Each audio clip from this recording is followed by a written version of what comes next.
시장과 종목에 대한 정확한 판단에 한 걸음 더 다가가보는 마켓맨, 저는 신한투자증권 최진석입니다. 오늘도 두 가지 외신을 통해서 이야기 풀어가도록 하겠습니다. 첫 번째, 시장과 관련한 외신 헤드라인부터 한번 확인을 해보도록 하겠습니다.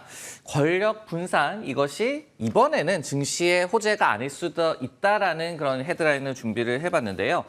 저희가 과거 데이터라든지 그리고 최근에 여론조사 나오는 것을 보면은 공화당이 하원은 물론 상원도 장악할 것으로 좀 기대가 되고 있습니다. 그리고 이런 경우에는 시장 입장에서 굉장히 반길 만한 그런 내용이다, 이렇게 예상이 되고 있습니다. 왜냐하면은 권력이 이렇게 분산이 되게 된다면은 결국은 정책 변화를 좀 최소화하는 역할을 할 수 있을 것이다라고 시장에서는 좀 기대를 하고 있고요. 그리고 이제 독주 체제에 따른 어떤 뭐 헬스케어라든지 에너지 등의 주요 섹터에서의 정책이 급변하는 것을 또 막을 수가 있다, 이런 인식이 퍼져 있는 상황입니다. 여기에 한 가지 더해서 시장은 불확실성을 굉장히 싫어하고 확실성의 가치를 좀 두기 마련이죠. 그렇기 때문에 투자정보 웹사이트 배런즈에서 이번 선거가 끝나도 불확실성이 지속될 수도 있다라는 그런 지적을 좀 반대로 한 것이다라고 좀 이해를 하시면 될 것 같습니다. 뭐라고 얘기를 했냐면은 이번에는 좀 다르다, 선거가 끝나도 불확실성이 지속될 수도 있다라고 얘기를 했어요. 그러면서 권력이 이렇게 분산될 경우에 오히려 정부의 좀 기본 기능을 좀 저해할 가능성이 있다라고 지적을 했습니다. 그러면서 내년 중반에 부채 상한 협상도, 이 부채 상한을 좀 높이는 그런 협상도 문제가 될 수 있을 것이다라고 얘기를 했고요. 그러면서 이 잠재적인 또 정부 셧다운을 저희가 생각해야 하는 그런 상황 역시도 좀 예상을 했습니다. 여기에 더해서 경기 침체가 지금 일어나고 있는 상황에서 재정 지원도 어떤 권력 분산이 된다라고 한다면은 좀 난항을 겪을 수도 있다라고 배런즈에서 분석을 하고 있습니다.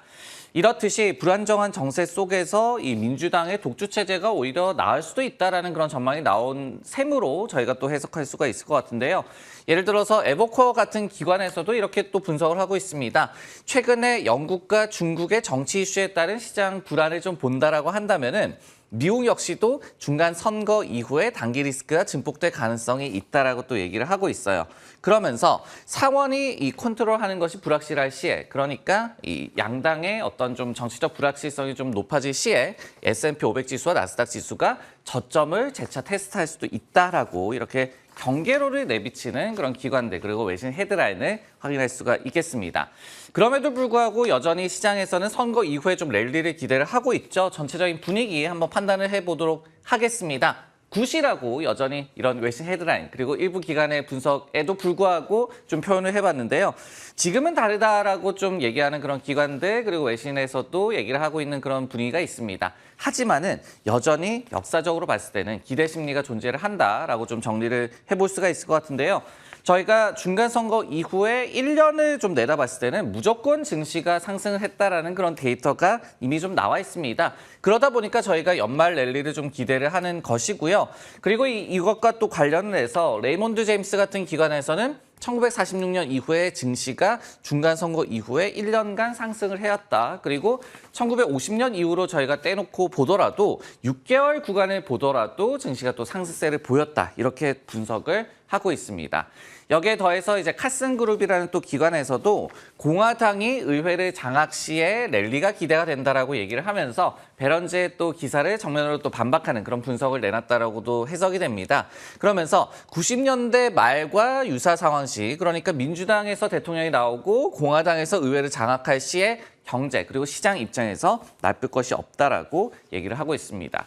특히 S&P 500 지수가 민주당 대통령 그리고 공화당이 양원을 장악했을 시에 연평균 16.2% 상승했음을 이 기관에서는 주목을 하고 있었는데요. 권력 분산 시에는 13.6%, 그리고 민주당이 의회를 장악했을 시에는 10.1%에 비해서 이렇게 구체적으로 민주당 대통령 그리고 공화당의 의회 장악 시에는 더욱더 증시 상승률이 높아졌음을 저희가 알 수가 있습니다. 불안감은 물론 있지만 이번에도라는 기대감도 역시 지배적으로 나타나고 있다는 모습 확인을 하실 수가 있겠습니다. 네, 다음은 종목과 관련한 헤드라인 한번 확인해 보도록 하겠습니다. 폭스콘이 로즈타운의 이 최대 주주가 됐다라는 그런 소식을 한번 준비를 해봤는데요. 전기차 스타트업 로즈타운 모터스가 되겠습니다. 근데 이제 폭스콘과 대대적인 투자에 좀 합의했다는 소식이 전해졌는데요. 폭스콘의 자회사죠. 폭스콘 벤처스가 이 1.7억 달러를 들였습니다. 굉장히 대대적인 투자를 했는데 그러면서 로즈타운의 지분을 1,290만 주나 매입을 했습니다. 그럼으로 인해서 스테판 번 창립자를 제치고 지분율 18% 정도를 기록을 하면서 최대 주주에 폭스콘이 등극을 했다라고 저희가 볼 수가 있겠습니다. 사측은 이번에 이 유치한 투자금을 활용을 해서 신규 전기차를 좀 개발을 한다든가 아니면은 뭐 설계 활동, 디자인이라고 저희가 또 얘기를 하죠. 이런 것에 좀 지출을 할 예정이다라고 얘기를 했어요. 여기에 더해서 폭스콘 측에서는 미래에는 로즈타운의 기술적 자원을 타사와 또 공유할 기회가 있을 것이다라고 얘기를 하면서 자신들의 또 차만 만드는 것이 아니라 다른 업체들과 또 공유를 하면서 더욱더 사업을 확장할 그런 가능성에 대해서 좀 얘기를 했습니다. 폭스콘은 또 참고로 오하이오주에 공장을 인수를 했었어요. 그러면서 9월부터 로즈타운의 픽업 트럭 인듀런스 모델을 생산하고 있는 상황이다라고 저희가 또 볼 수가 있겠습니다. 네, 이런 소식이 전해졌음에도 불구하고 로즈타운의 주가가 이날 좀 급락을 했습니다. 그 이유에 대해서 한번 판단을 내려보도록 하겠습니다. 배드라고 표현을 할 수밖에 없을 것 같은데요. 결국은 이런 뭐 폭스콘의 투자 소식도 있었지만은 예상보다 많았던 손실이 또 나왔습니다. 실적 발표가 결국은 악재로 좀 작용을 했다. 주가 급락을 야기했다라고 좀 정리를 할 수가 있겠습니다. 사실 이제 처음에 폭스콘의 투자 소식이 전해졌을 때는 주가가 좀 급등으로 시간 내에서 좀 반응을 했어요. 하지만 이날 정규장에서는 약간 5% 정도 급락으로 장을 마치고 말았는데 결국은 실적 발표가 악재로 작용했다라고 말씀을 드릴 수가 없을 것 같습니다.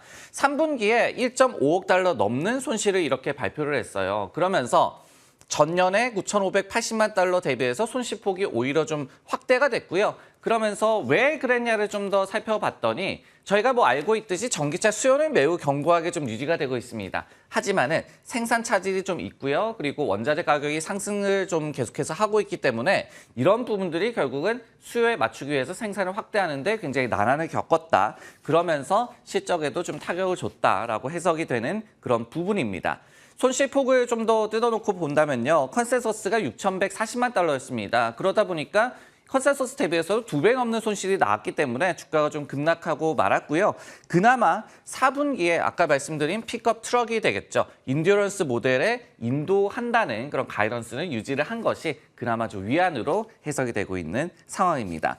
이런 해당 차종이 앞서 말씀드렸듯이 폭스건의 또 투자와 밀접한 연관이 있습니다. 그렇기 때문에 로즈타운 모터스 같은 경우에도 전반적인 향후에 생산이 얼마나 원활하게 이루어질지 이 경로를 잘 살피는 것이 또 주가의 방향성을 예측하는 데 많은 도움이 될 것 같습니다. 네, 마켓맨 여기까지 오늘 준비한 내용이 마무리가 되고요. 저는 내일 다시 돌아오도록 하겠습니다.